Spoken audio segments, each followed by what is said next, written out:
ओम नमो भगवते वासुदेवाय नमः। नमस्कार बंधुगण आपण मानक आम यूट्यूब चैनल को स्वागत।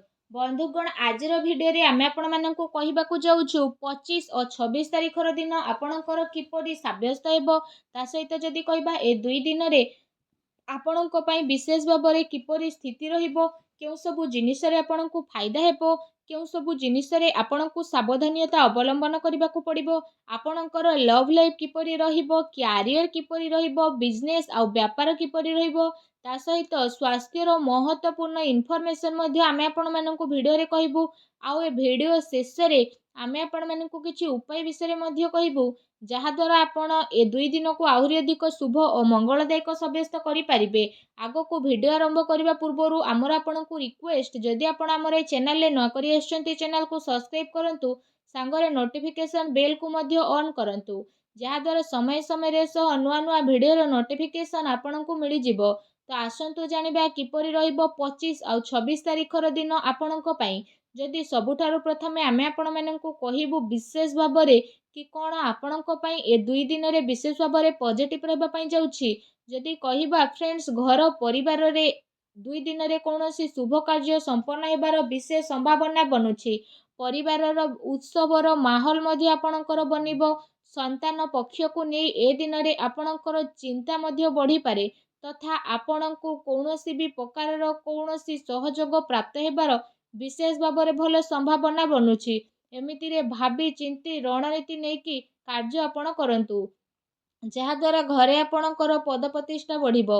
ଏହା ସହିତ ଆପଣଙ୍କର କୌଣସି ସ୍ୱପ୍ନ ମଧ୍ୟ ସାକାର ହେବାକୁ ଯାଉଛି। ସେଥିପାଇଁ ନିଜର କାର୍ଯ୍ୟ ଉପରେ ପୁରା ରୂପରେ ଆପଣ ଧ୍ୟାନ କେନ୍ଦ୍ରିତ କରନ୍ତୁ। କୋଉଠି ପୁଞ୍ଜି ନିବେଶ କରିବା ଆପଣଙ୍କ ପାଇଁ ଫାଇଦାମାନ ସାବ୍ୟସ୍ତ ହୋଇପାରେ। ବିଦ୍ୟାର୍ଥୀ ବର୍ଗଙ୍କୁ ପ୍ରତିଯୋଗିତା ସମ୍ବନ୍ଧିତ ପରୀକ୍ଷାରେ ଉଚିତ ପରିଣାମ ମଧ୍ୟ ଏ ଦିନରେ ହାସିଲ ହୋଇଯିବ। ତା ସହିତ ଏ ଦିନରେ ଆପଣଙ୍କର ସବୁ କାର୍ଯ୍ୟ ବହୁତ ଆସାନୀରେ ସମ୍ପନ୍ନ ହେବା ଦ୍ୱାରା ମନରେ ପ୍ରସନ୍ନତା ଏବଂ ତାଜାପଣ ଅନୁଭବ ହେବ। ଅଚାନକ ହିଁ କୌଣସି ଆର୍ଥିକ ସମସ୍ୟା ଆସିବା ଦ୍ୱାରା ଆପଣ ନିଜେ ନିଜକୁ ଚିନ୍ତାମୁକ୍ତ ମଧ୍ୟ ବିଶେଷ ଭାବରେ ଅନୁଭବ କରିବେ। ଏ ସମୟରେ ଗ୍ରହଙ୍କର ସ୍ଥିତି ଆପଣଙ୍କର ବ୍ୟକ୍ତିତ୍ୱକୁ ପ୍ରଭାବିତ ମଧ୍ୟ କରିବ। ତା ସହିତ ଘର କିମ୍ବା ସମାଜରେ ଆପଣଙ୍କୁ ନିଜର ଯୋଗ୍ୟତା ଦ୍ୱାରା ମାନ ସମ୍ମାନ ମଧ୍ୟ ପ୍ରାପ୍ତ ହେବ। ଧାର୍ମିକ ଏବଂ ଆଧ୍ୟାତ୍ମିକ କ୍ଷେତ୍ରରେ ବିଶେଷ ଭାବରେ ଆପଣଙ୍କର ବିଶେଷ ରୁଚି ମଧ୍ୟ ରହିବ। ଏସବୁ କାରଣରୁ ଆପଣଙ୍କର ଭାବନା ବହୁତ ଅଧିକ ସକାରାତ୍ମକ ଏବଂ ସନ୍ତୁଳିତ ମଧ୍ୟ ବନି ରହିବ। ଏହା ସହିତ ଯଦି କହିବା ଅନ୍ୟର ପରାମର୍ଶ ଅପେକ୍ଷା ନିଜର ଯୋଗ୍ୟତା ଏବଂ କ୍ଷମତା ଉପରେ ଅଧିକ ବିଶ୍ୱାସ କରନ୍ତୁ। ଏ ଦିନ ଆପଣ ସମସ୍ତଙ୍କର ସ୍ୱପ୍ନ ଆଉ ମହତ୍ତ୍ୱ ଆକାଂକ୍ଷାକୁ ପୂରା କରିବାର ଦିନ ଅଟେ। ପୁରା ମନୋବଳ ଦ୍ୱାରା ନିଜର କାର୍ଯ୍ୟ ପ୍ରତି ଆପଣ ଏ ଦିନ ସମର୍ପିତ ରୁହନ୍ତୁ। ଏହା ସହିତ ପ୍ରପର୍ଟି ସମ୍ବନ୍ଧିତ ଅଟକି ଥିବା କାର୍ଯ୍ୟ ବିଶେଷ ଭାବରେ ଆପଣଙ୍କର ପୂରଣ ହେବ। ସେଥିପାଇଁ ନିଜର ଧ୍ୟାନ ଏସବୁରେ କେନ୍ଦ୍ରିତ କରନ୍ତୁ। ପଇସା ସମ୍ବନ୍ଧିତ ନିବେଶ ପାଇଁ ମଧ୍ୟ ଏ ଦିନ ଆପଣଙ୍କର ବହୁତ ଉତ୍ତମ ଭରା ରହିବ। ଆସନ୍ତୁ ଜାଣିବା ଏ ଦିନରେ ଆପଣଙ୍କ ପାଇଁ କ'ଣ ନେଗେଟିଭ୍ ରହିବ। ଅନାବଶ୍ୟକ କୌଣସି ବି ପ୍ରକାରର ବିବାଦ ଆପଣଙ୍କର ଉତ୍ପନ୍ନ ହେବାର ବିଶେଷ ଭାବରେ ସମ୍ଭାବନା ବନୁଛି। କୌଣସି ଅନ୍ୟ ବ୍ୟକ୍ତିଙ୍କ ଦ୍ୱାରା ଘରେ ଆପଣଙ୍କର ଚିନ୍ତାର ମାହୋଲ ମଧ୍ୟ ଦେଖିବାକୁ ମିଳିବ। ଧନ ଅଚଳ ସମ୍ପତ୍ତିକୁ ନେଇକି ବିବାଦ ଉତ୍ପନ୍ନ ହେବାର ବିଶେଷ ଭାବରେ ସମ୍ଭାବନା ବନୁଛି। ତା ସହିତ ଉତ୍ଥାନ ପତନ ଉତ୍ପନ୍ନ ହେବାର ବିଶେଷ ଭାବରେ ସମ୍ଭାବନା ରହିଛି। ତ ସେ ସବୁ ଆପଣ ବିଶେଷ ଭାବରେ ଦୂରେଇକି ରହିବା ପାଇଁ ଚେଷ୍ଟା କରିବେ। ଏହା ଆପଣଙ୍କ ପାଇଁ ବହୁତ ଭଲ ରହିବ। କେବେ କେବେ ଯଦି କହିବା ଅଳସ୍ୱାମୀ କାରଣରୁ ଆପଣଙ୍କ କାର୍ଯ୍ୟରେ ରୋକାବଟ ମଧ୍ୟ ଆସିପାରେ, ତେଣୁ ଧ୍ୟାନ ରଖନ୍ତୁ କି ଟିକେ ଭୁଲ ବୁଝାମଣା ଆପଣଙ୍କର ଲକ୍ଷ୍ୟ ଠାରୁ ଭଟକେଇ ମଧ୍ୟ ପାରେ। କୌଣସି ପ୍ରକାରର ଦ୍ୱିବିଧା ସ୍ଥିତିରେ କୌଣସି ଅନୁଭବୀ ବ୍ୟକ୍ତିର ପରାମର୍ଶ ଆପଣଙ୍କ ପାଇଁ ଫାଇଦାମାନ ରହିବ। ଏହା ସହିତ ଆପଣଙ୍କୁ ଗୋଟେ କଥାର ବିଶେଷ ରୂପରେ ଏହା ଧ୍ୟାନ ରଖିବାର ରହିଛି କି କେତେଥର କଠୋର ବାଣୀ ଦ୍ୱାରା ଆପଣ କିଛି ଲୋକଙ୍କ ଭିତରେ ଭୁଲ ବୁଝାମଣା ମଧ୍ୟ ଉତ୍ପନ୍ନ ହୋଇପାରେ। ସେଥିପାଇଁ ନିଜର କଥାବାର୍ତ୍ତାରେ ଲଚିଲାପଣ ଆପଣ ରଖନ୍ତୁ। କାମର ଅଧିକତାର ପ୍ରଭାବ ଆପଣଙ୍କ ଶରୀର ଉପରେ ବିଶେଷ ଭାବରେ ପଡ଼ିବ। ସେଥିପାଇଁ ଆପଣ ଲଗାତାର ଆରାମ କରନ୍ତୁ।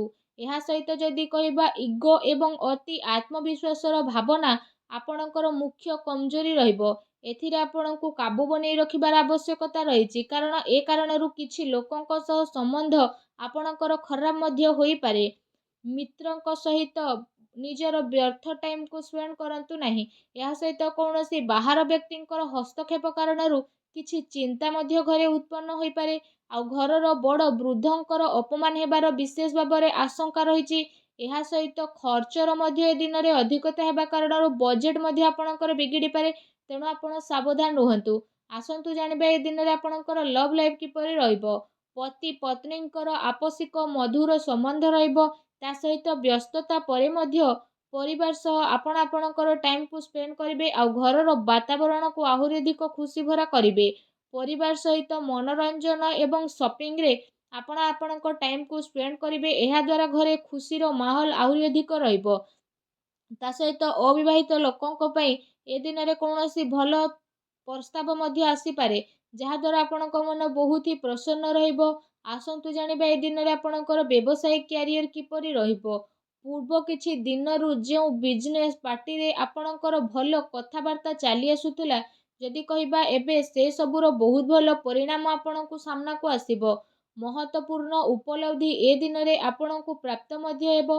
ଚାକିରି କରୁଥିବା ବ୍ୟକ୍ତିଙ୍କର କୌଣସି ଟାର୍ଗେଟ ପୂରା ହେବା ଦ୍ୱାରା ଆପଣଙ୍କର ଦିନ ଖୁସି ରହିବ। ବ୍ୟବସାୟିକ ସ୍ଥଳରେ ଆପଣଙ୍କର ଯଦି କହିବା ସ୍ଥିତି ବଢ଼ିବ। କର୍ମଚାରୀଙ୍କର ନିଜର କାର୍ଯ୍ୟ ପ୍ରତି ପୁରା ରୂପରେ ସମର୍ପଣ ଭାବ ମଧ୍ୟ ଦେଖିବାକୁ ମିଳିବ, ଯାହାଦ୍ୱାରା କାମ ସମୟରେ ସହ ଆପଣଙ୍କର ପୁରା ମଧ୍ୟ କରିବା ପାଇଁ ନଜର ଆସିବ। ଏହା ସହିତ ଯଦି ବିଶେଷ ଭାବରେ କହିବା ପ୍ରପର୍ଟି ବ୍ୟବସାୟରେ ଜଡ଼ିତ ବ୍ୟକ୍ତିବିଶେଷଙ୍କର କୌଣସି ବଡ଼ ଡିଲ୍ ହେବାର ସମ୍ଭାବନା ରହିଛି। ଏହା ସହିତ ପବ୍ଲିକ୍ ଡିଲିଂରେ ମଧ୍ୟ ବିଶେଷ ଭାବରେ ଆପଣଙ୍କୁ ଲାଭ ମିଳିବ। ଚାକିରି କରୁଥିବା ବ୍ୟକ୍ତିବିଶେଷଙ୍କୁ କୌଣସି ଅଫିସିଆଲି ଯାତ୍ରା କରିବା ପାଇଁ ପଡ଼ିପାରେ। ମିଡ଼ିଆ ତଥା ମାର୍କେଟିଂ ସମ୍ବନ୍ଧିତ ବ୍ୟବସାୟ ଜଡ଼ିତ ବ୍ୟକ୍ତିବିଶେଷମାନେ ଏ ଦିନରେ କୌଣସି ମହତ୍ତ୍ୱପୂର୍ଣ୍ଣ ଉପଲବ୍ଧି ମଧ୍ୟ ହାସିଲ କରିବେ। ସେଥିପାଇଁ ନିଜର ସମ୍ପର୍କ ସୂତ୍ରଙ୍କ ସହ ଅଧିକରୁ ଅଧିକ ଟାଇମ୍କୁ ବ୍ୟତୀତ କରନ୍ତୁ।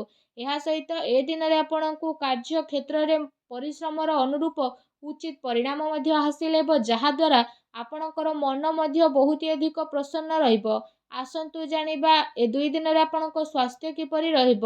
ଏ ଦିନରେ ଆପଣଙ୍କୁ କୌଣସି ସମୟରେ ଥକାପଣ ଏବଂ କମଜୋରି ମଧ୍ୟ ଅନୁଭବ ହୋଇପାରେ। ଏଥିପାଇଁ ଆପଣ ନିଜର ଖାଦ୍ୟପେୟ ଉପରେ ବିଶେଷ ରୂପରେ ଧ୍ୟାନ ରଖନ୍ତୁ। ତା ସହିତ ଆପଣ ଆୟୁର୍ବେଦିକ ଜିନିଷର ଅଧିକ ସେବନ କରନ୍ତୁ। ଏହା ଆପଣଙ୍କ ପାଇଁ ବହୁତ ହି ଭଲ ରହିବ। ଏହା ସହିତ ନିଜ ସ୍ୱାସ୍ଥ୍ୟକୁ ଆହୁରି ଅଧିକ ଭଲ ରଖିବା ପାଇଁ ଆପଣ ପ୍ରତ୍ୟେକ ଦିନ ଯୋଗ କରନ୍ତୁ, ବ୍ୟାୟାମ କରନ୍ତୁ, ସୁସ୍ଥ ରୁହନ୍ତୁ। ଆସନ୍ତୁ ଜାଣିବା ଏ ଦିନରେ ଆପଣଙ୍କ ପାଇଁ କ'ଣ ବିଶେଷ ଉପାୟ ରହିଛି। ଏ ଦିନରେ ଆପଣ ସ୍ନାନ ଆଦି ବିଶେଷ ଭାବରେ କରିସାରିବା ପରେ ଭଗବାନ ଶ୍ରୀରାମଙ୍କ ମନ୍ଦିରକୁ ଯାଆନ୍ତୁ ଏବଂ ସେଠି ଡାହାଣ ହାତର ଆଙ୍ଗୁଠିରେ ଭଗବାନ ହନୁମାନଙ୍କର ମୁଣ୍ଡରେ ସିନ୍ଦୁର ଲଗାନ୍ତୁ। ଆଉ ସୀତା ମାତାଙ୍କ ଚରଣରେ ଲଗାନ୍ତୁ ଏବଂ ନିଜର ମନୋକାମନାକୁ ମାଗନ୍ତୁ। ଏପରି କରିବା ଦ୍ୱାରା ଭଗବାନ ବଜରଙ୍ଗବାଲି ବହୁତ ଶୀଘ୍ର ପ୍ରସନ୍ନ ହେବେ। ଆଉ ଆପଣଙ୍କର ସମସ୍ତ କଷ୍ଟକୁ ଦୂର କରିବେ ଏବଂ ଆପଣଙ୍କର ସବୁ ମନୋକାମନାକୁ ମଧ୍ୟ ପୂରଣ କରିବେ। ଏ ପ୍ରକାରରେ ଉପାୟକୁ ଆପଣ ଅବଶ୍ୟ କରନ୍ତୁ। ଆପଣଙ୍କୁ ଅବଶ୍ୟ ହିଁ ଲାଭର ପ୍ରାପ୍ତି ହେବ।